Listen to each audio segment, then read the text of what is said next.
Well, Joshua was leading the people of Israel.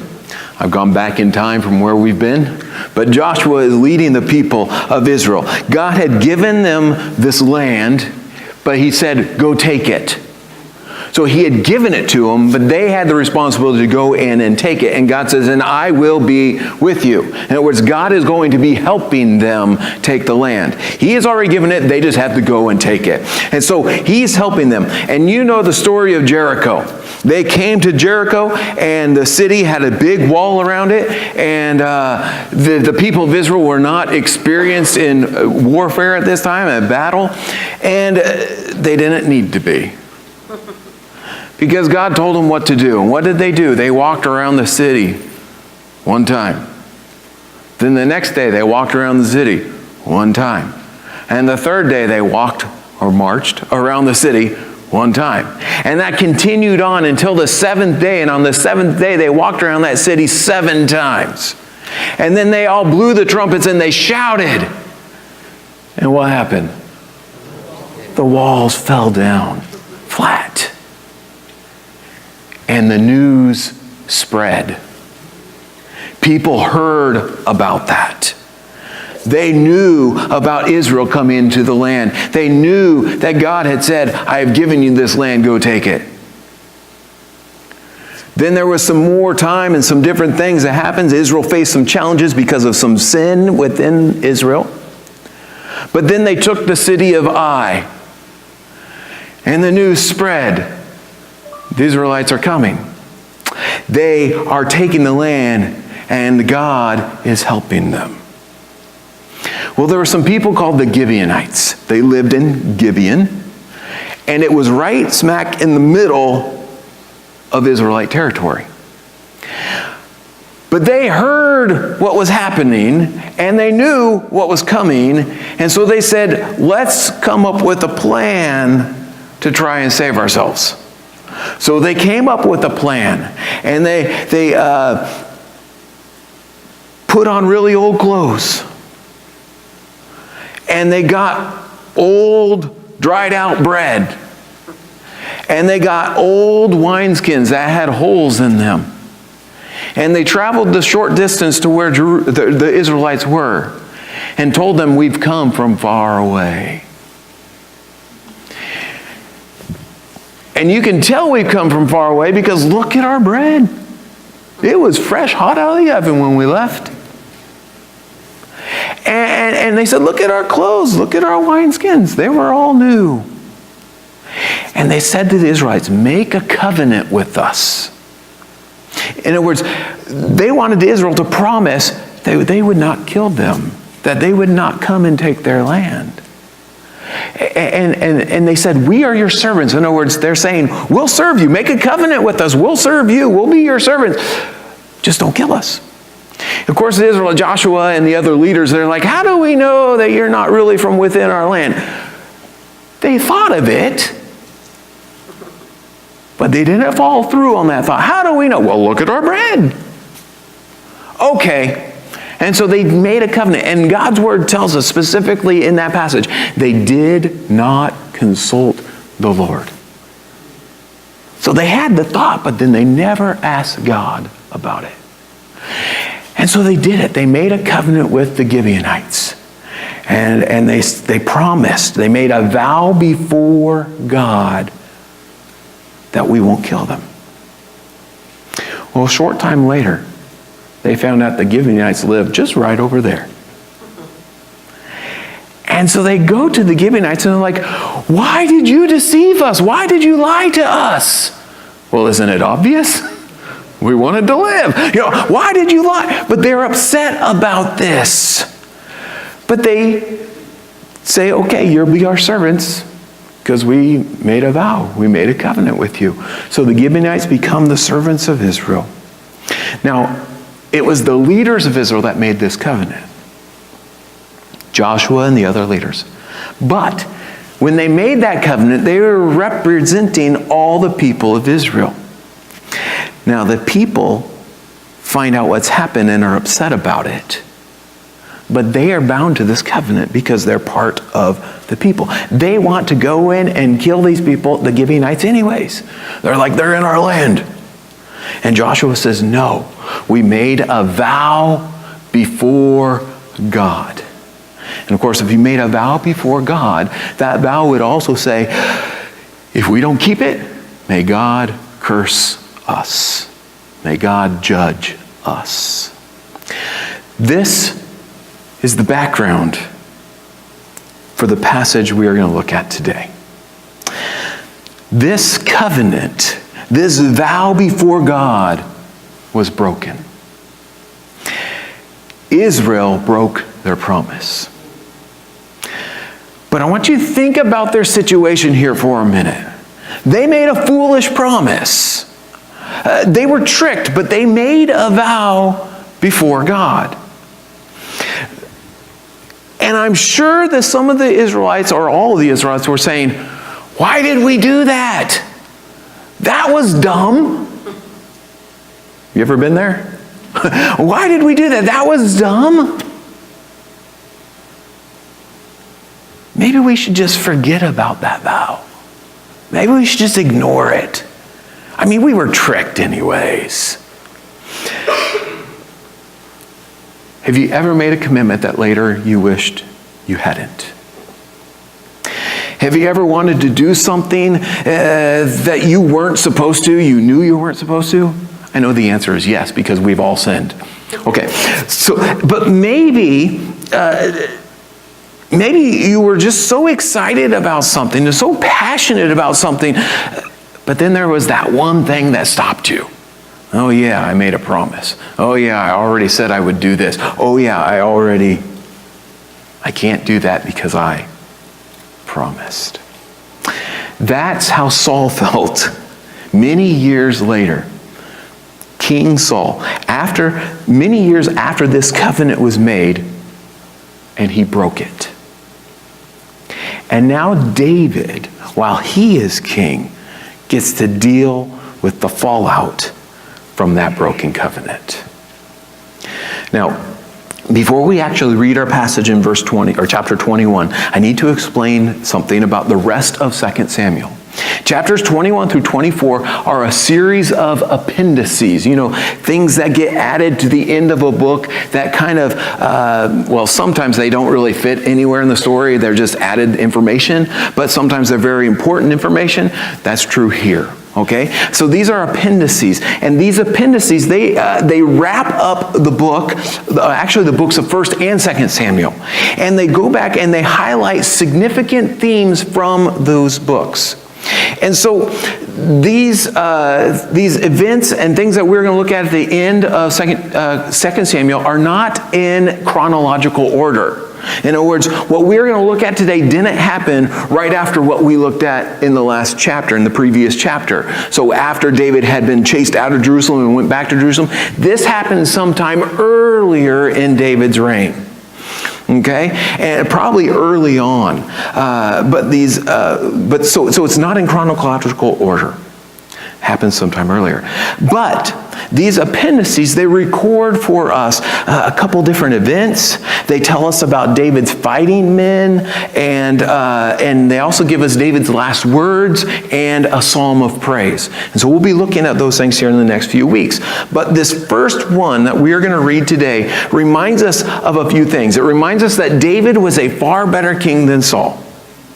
And that Saul, because of his unfaithfulness, is responsible for the deaths of his descendants, not David.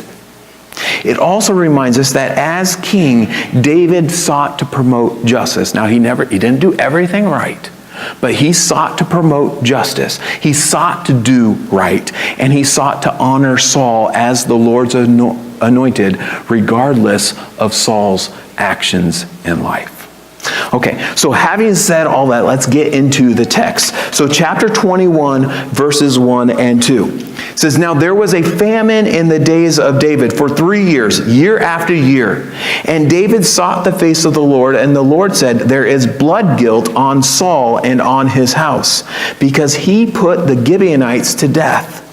So the king called the Gibeonites and spoke to them. Now the Gibeonites were not of the people of Israel, but of the remnant of the Amorites. Although the people of Israel had sworn to spare them, Saul had sought to strike them down in his zeal for the people of Israel and Judah. And so he says, for 3 years, year after year, this is the literal translation, 3 years, year after year. And it means that there were 3 straight years of famine. But the way it's stated in this, it seems to emphasize that this was not just a short famine. It wasn't just something like, oh, for 1 year we didn't have rain and we didn't have much food. But that this is something that is going on and on. And they're making this point, and this point is significant. Because if you understand the Old Testament law, you'll understand some things. When God gave Israel the law, he made them a promise. He says, if you obey me, I will bless you. If you disobey me, I will curse you, in order to discipline them, to draw them back to him. Okay? And so the blessings and the curses, one of them was, if you're obeying me, you won't have to worry about rain. It will rain. If you disobey me, what will happen? It won't rain. You'll have famine. And so to have 3 years in a row of famine, as an Israelite, you should go, maybe there's something wrong in Israel. And David gets that. There is something, David gets it, and he said there must be a reason for this famine, and so he goes and asks God about it. And he gets an answer, probably through one of the prophets, but he gets an answer from God. And the answer is that Saul has killed Gibeonites. He tried to wipe them out. Now, why did he do it? It says in his zeal or his passion. He was passionate about Israel. And it's like, these non-Israelites are living in the middle of our land. That's not right. And so he was passionate about Israel, and he wanted to get rid of them all. Get rid of the Gibeonites. But he didn't kill them all, though he wanted to. Now, the problem here, besides the fact that he killed innocent people, is that Israel had made a covenant with them. They made a vow before God. And so now Israel is under God's judgment for breaking that vow. Now this raises a couple questions. First of all, Saul wasn't even born when that vow was made. So why is he responsible to keep it? And secondly, if Saul broke that covenant, at this point he's dead now, so why is Israel being judged? Well, let me answer those questions. First of all, when Joshua and the leaders of Israel, the leaders of his day, made that covenant to the Gibeonites, they represented who? All of Israel. They were a unified group. And so what Joshua did as their leader, as their representative, was binding for all of Israel. And there was no expiration date on this covenant. It wasn't, we won't kill you for 5 days. Or for, they said, we won't. And so this covenant was still binding for all of Israel at Saul's time, at David's time. And so when Saul was king, he was responsible to keep it. Now, the answer to the second question is basically the same idea. When Saul killed these people, he violated the covenant.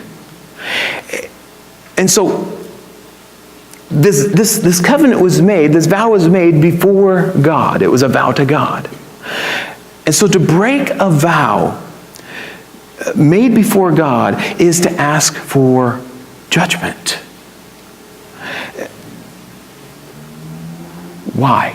Why does it breaking that vow ask for judgment? Well, whether it was stated or implied, every time you make a vow before God, there is that idea of, if I break this, I deserve judgment. You are basically saying to God, I promise to do this, and if I don't, you can judge me.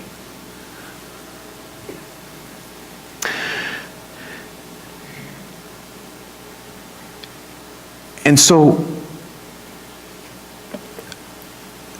secondly, to ignore that vow that you made to God, to ignore that covenant and break that vow, is then to make light of God. Because it suggests that either you don't care what He thinks, or that you don't think He can or will hold you to that vow.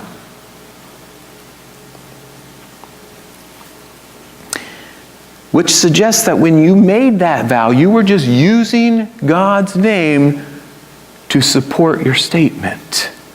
Oh, well, I swear by God that I will do this. In the Ten Commandments it says, thou shalt not use or take the Lord your God's name in vain. You don't treat His name as empty, as meaningless. You don't take it lightly. You don't just throw His name around. Oh, well, I promise. You don't treat Him as if He is insignificant. You don't use His name as if He is insignificant, as if it doesn't really matter, as if He doesn't really matter. So if Saul did this and broke this vow, he deserves judgment. So why is now all of Israel being judged with this famine? Because he did it as the king, as the representative of all of Israel. And so they, again, are a unified group, and he is their representative. So even though Saul is dead, Israel is still guilty. All right, you follow me so far? So let's move on. Saul is gone, but the guilt remains, and it must be paid for. It must be atoned for, or it must be made right. So David seeks to atone for the broken vow. Look at verse 3. It says, and David said to the Gibeonites, what shall I do for you? And how shall I make atonement that you may bless the heritage of the Lord? David wants to make things right. That's what atone means. To make atonement is to pay the price that's necessary, or to make up for something, to make amends for a wrong that was done. He says, how can I atone, or how can I make things right with you? Now, David is not just throwing some token thing like, oh, you know what, Saul messed up, let me give you a couple bucks. Or whatever it is, let me give you some oxen, let me just do something for you. He's not just throwing a token thing. He's actually saying, asking them, what must I do? He's letting them tell him what would be just, what would be right, what would it take to make up for this. Let's keep reading, verse 4. It says, the Gibeonites said to him, it is not a matter of silver or gold between us and Saul or his house. Neither is it for us to put any man to death in Israel. And he said, what do you say that I shall do for you? And so the Gibeonites don't immediately give a straight answer of what they want. They start by telling him what won't work. They say it's not about money. They don't want Saul's money or his family's money. And basically, that wouldn't be appropriate compensation for what he has done anyways. They're basically saying, so you can't just buy this off. Buy your way out of this. And then they add this little comment. They say, and we can't put anyone to death in Israel. You see, this is just a statement of fact, but it's hinting towards what they want to do, or what they want done. But the Gibeonites, they say, we can't put anyone to death. Why? Because the Gibeonites were not Israelites. They were servants of Israel. So they had no right to put an Israelite to death. Even if that's what he deserved. Even if that's what justice demanded. They didn't have the right to do it. So in saying this, they're basically saying, hint, hint. We can't do this. But this is what would be just. But they don't even presume to ask, can we do this? And so David picks up on this. And he says, so what is it that you want me to do? What can I do? Look at verse 5. They said to the king, the man who consumed us and planned to destroy us so that we should have no place in all the territory of Israel, let 7 of his sons be given to us so that we may hang them before the Lord at Gibeah of Saul, that's Saul's hometown, Gibeah of Saul, the chosen of the Lord. And the king said, I will give them. You see, they want permission to execute some men for the murders of their relatives. They want life for life justice. But Saul is dead already, and so they ask for 7 of his descendants. Okay, we have to stop because there's more questions now, right? Okay, so first of all, if Saul is dead, how can it be right for his descendants to take his place? How can it be right for his descendants to be put to death in his place or to pay the price for his wrong? Well, there's 2 parts to this answer. The first part is that in ancient Near Eastern culture, in the time of the Bible, of the Old Testament, in that culture, when a covenant was broken, it was not unusual. Sometimes a descendant would take the place of the deceased culprit. And secondly, and more significantly, just like with the leaders and the king, how they represented all of Israel, Saul, as the leader of his family, represented his entire family. So his entire family is brought into this. He is guilty, so his entire family is guilty. And did you catch that? Back in the second part of verse 1, it says there is blood guilt on the house of Saul, on Saul and his house. So not just Saul was guilty, but his family is carrying this guilt. Okay? Well, second question, why 7? Why 7 men? I mean, why not just 1 in place of Saul? Or why not all of his descendants if they're all guilty? I mean, Saul hadn't just killed 1 Gibeonite. I mean, many. We don't know how many, but it appears many. He was trying to wipe them out. Remember what it said in verse 5? He says, the man who consumed us and planned to destroy us. He is trying to wipe them out, get rid of them out of the land of Israel. So he killed many of them, but the Gibeonites don't turn around and say, we want to kill everyone in Saul's family. They only ask for 7. Now, again in that culture, 7, the number 7 symbolized completion or the whole or perfection. It was a special symbolic number. And so it symbolized the fullness of something. And so to say, give us 7 men, it represented full repayment for the wrongs of Saul. Even if he had killed many more than that, they said, give us 7 men. And that's full repayment. Well, David hears this request and he sees it as justice, as a just payment, and he agrees to the request. So 7 of Saul's descendants will die as representatives of Saul and of all Israel to pay for the murder of the people of Gibeon. Now, when we come to verse 7, it's a little side note. Verse 7 is a little side note because David is about to carry out this request that the Gibeonites have made, but he's going to do it with a special consideration. Look at verse 7. It says, but the king spared Mephibosheth, the son of Saul's son Jonathan, because of the oath of the Lord that was between them, between David and Jonathan, the son of Saul. And so, what this is telling us is before it tells us what David did, it tells us what he would not do. He said that he will not hand over Jonathan's son Mephibosheth. Why? Because David had made a vow to Jonathan. A vow before the Lord, and David is insisting to keep that vow. He is not going to break his vow even to fulfill another vow. So here we have David is now keeping 2 vows. The one he personally made to Jonathan, and the other vow that the Israelite leaders had made years before to the Gibeonites. Let's keep reading. Verse 8. The king took the two sons of Rizpah, the daughter of Aiah, whom she bore to Saul, Armani and Mephibosheth. That's a different Mephibosheth, same name, but different guy. And the 5 sons of Merab, the daughter of Saul, whom she bore to Adriel, the son of Barzillai, the Meholathite. And he gave them into the hands of the Gibeonites, and they hanged them on the mountain before the Lord. And the 7 of them perished together. They were put to death in the first days of harvest, at the beginning of barley harvest. Now, right at the end there, it says they did it at the first day of harvest, and you may be thinking, wait a minute, they're in a famine. Well, whether this doesn't necessarily mean there was a harvest, because they're in a famine, but it happened at the time of harvest. Much like today, we might say, well, it's back to school time. I don't go to school anymore, but I can still talk about back to school time, and we all know when we're talking about, right? And so this is what it's doing, just telling us the time period that this happened.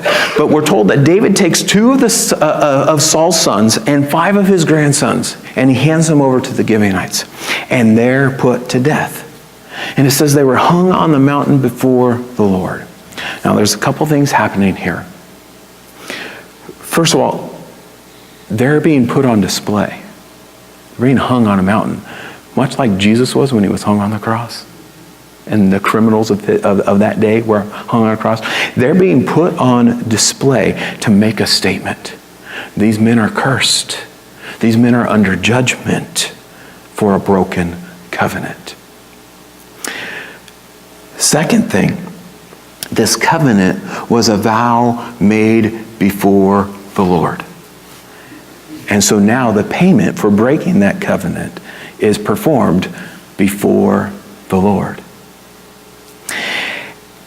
And so what this suggests to us is that when God sees that justice has been done, that when he sees that the broken covenant has been atoned for, that he will stop the judgment on Israel and remove the famine, remove the curse from the land, so the famine will end.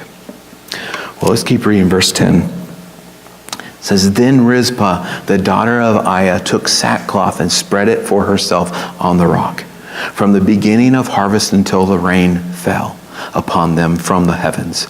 And she did not allow the birds of the air to come upon them by day, or the beasts of the field by night. This is the mom of 2 of those men. She's in mourning, hence the sackcloth. But she's in mourning, and she goes out and she camps out by the bodies of her sons and the other 5 men. And she protects them from scavengers. And we're told that she stays there till it rains. Now we have more questions. First of all, why chase the animals and birds away? In doing this, in keeping them from eating the bodies or the flesh of these bodies, in protecting them, she is maintaining some level of respect for the lives of these men. I mean, even though they died as cursed men, they are still men. They still have value. Their lives have value. And they're her sons. So she's maintaining respect for their lives. Secondly, why does she stay there till it rains? The rain, when it came, was a sign that the broken covenant had been atoned for. It was a sign that things had been made right in God's eyes and the curse was lifted. And so she stayed there till she knew that these men's death, her son's death, wasn't for nothing. She knew it worked. She knew it was right. Things were made right. But as you read these verses, you read this passage, and you read what she's doing, you can feel this mother's pain. And I think we're supposed to. When we read this, we feel uncomfortable. And I think we're supposed to. But I'll come back to that. Let's keep reading. We see David and Rizpah honor the dead. Verse 11. When David was told that Rizpah, the daughter of Aiah, the concubine of Saul, what what Rizpah, the daughter of Aiah, the concubine of Saul, had done. David went and took the bones of Saul and the bones of his son Jonathan from the men of Jabesh Gilead, who had stolen them from the public square of Bethshan, where the Philistines had hanged them on the day of the Philistines killed Saul on Gilboa. So if you remember, they had taken Saul's body and Jonathan's body and hung them up on the wall. The men of Jabesh, again, to say, look, we won. They were gloating. And the men of Jabesh Gilead snuck over there and took the bodies and buried them, or put them there in Jabesh Gilead. Well, David now goes and gets their bones. And verse 13, and he brought up from there the bones of Saul and the bones of his son Jonathan, and they gathered the bones of those who were hanged, the 7 men, and they buried the bones of Saul and his son Jonathan in the land of Benjamin in Zelah, in the tomb of Kish his father. And they did all that the king commanded. And after that, God responded to the plea for the land. And so David is moved by what Rizpah has done, what this mother has done in showing respect for the dead. And he feels compassion for her and for Saul's family. And he also wants to show respect for the dead. And so he gives these 7 men, along with Saul and Jonathan, a proper burial. And then at the very end of the verse we read, there was a summarizing statement. See, this broken vow had been atoned for. Things were made right, so God responded to their prayer for the famine to end, and he gave them rain. Now, in the end, we find this truth: that God is just, a just and forgiving God. So, what can we take away from this short and unusual passage? Well, there's a few principles to consider. The first one is that you can be a covenant keeper or a covenant breaker. I mean, you can be a promise keeper or a promise breaker. This passage highlights the difference between Saul and David. Saul caused all these problems because he broke the covenant. David had to come along and fix the problems and make it right in keeping the covenant. And right in the middle of this passage, we're told how David kept his covenant with Jonathan. And I think that's significant. I think it's purposely there to draw. He didn't have to tell us that, to tell us the story. But he draws it out and he puts it right there in the middle. How David kept his covenant. Saul broke his, of course, but David kept his. David is a covenant keeper. And this is a big deal. Now, this seems so simple, but I think we need to be sometimes reminded of it. Do you keep your promises? Is your word good? Now, we could talk about vows, but not many of us make vows nowadays. In fact, I've made one vow in my lifetime, and that vow was to love and to cherish Julie for as long as I live. And I plan to keep that vow. And I made that vow before God. If I were to break that vow, I would be scared.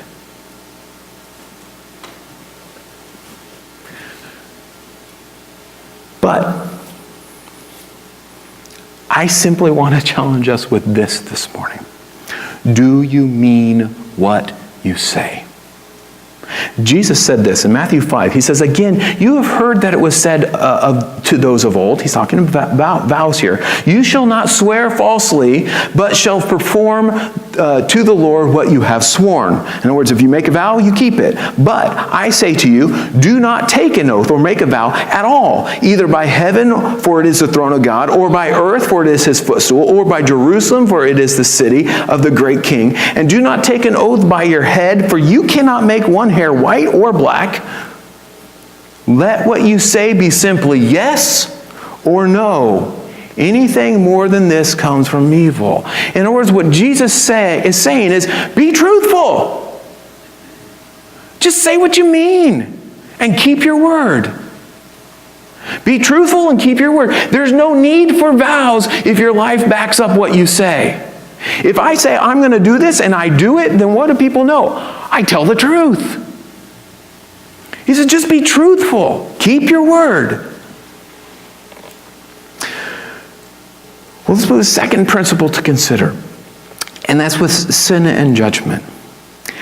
And quite simply, sin brings judgment. When we sin, we deserve judgment. That's quite simple. You see, what we know is that sin is or will be met with judgment, whether that's here in this life or in eternity. Sin is met with judgment. It's met with the wrath of God. Romans 1:8 says, the wrath of God is revealed from heaven against all ungodliness and unrighteousness of men. Now, this is not a popular thing to talk about.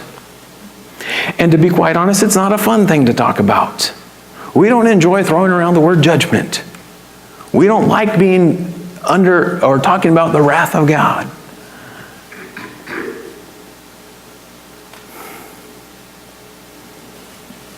But we need to remember that this is true. We need to not forget that this is true. Sin brings judgment. Now think back to Rizpah, that mom who was camped out with her sons and the other men. Let's sit with her for a minute.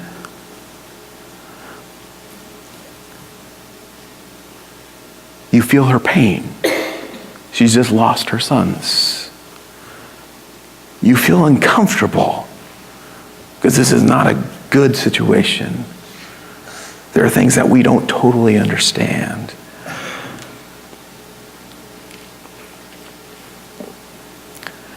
These are reminders of the destruction and the pain that sin can bring.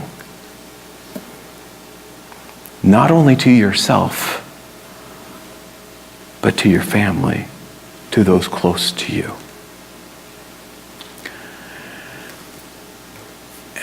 But because sin is all around us, I think sometimes we tend to become somewhat numb to it.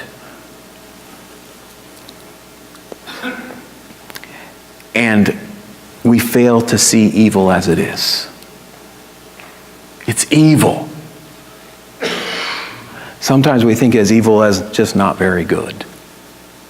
It's evil. It's ugly. It's deserving of God's wrath and judgment. But let's move on to consider atonement. Today we read a story of atonement. These men died to make things right. These what we would call innocent men died to make things right. We read of pain and of loss as well as mercy.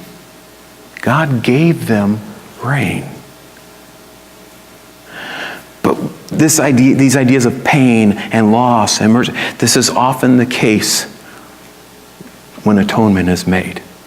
Because atonement is only necessary when a wrong has been done. But thinking about these themes of sin and guilt and judgment and atonement make me think of the greatest atonement that was ever made. In fact, the whole time I studied this passage doesn't speak directly to it, but the whole time I studied this passage, I kept thinking back to the atonement that Jesus Christ did on the cross, that he made for us. When Jesus died to pay for our sin, when he died to make things right between us and God. See, the thing is that we talk about Jesus' death often, and we talk about his shed blood often, and maybe it doesn't always make us uncomfortable. Maybe we become used to it. We've gotten so used to the idea that we don't always consider the great cost that was involved in his making atonement for us. That we don't consider just how awesome, truly awesome that is. The cost that our sin, my sin, your sin caused, and that our sin was judged when he was killed. When he was hung on a mountain before the Lord to make things right for us. Now, I don't say all this to try and make us feel bad, to make us feel sad, to make us feel guilty or depressed. In fact, my point is quite the opposite. I want us to recognize just how great God's mercy is for us. We deserve that death. Jesus took it for us. We deserve wrath and judgment. Jesus took it for us. Recognize how great God's mercy is towards us. Celebrate his grace. Romans 5:9 says, "Since therefore we have now been justified by his blood, much more shall we be saved by him from the wrath of God."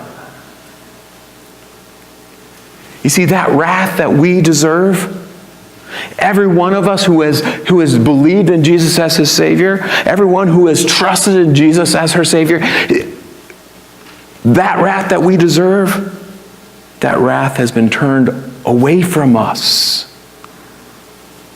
because Jesus made atonement.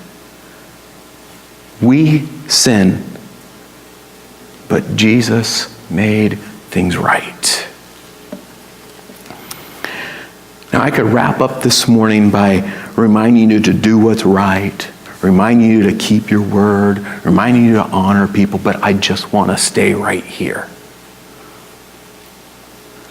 How good is our God? Oh, how awesome the mercy of God. Oh, how compassionate and kind and giving and forgiving he is. My sin is great, but his grace is greater.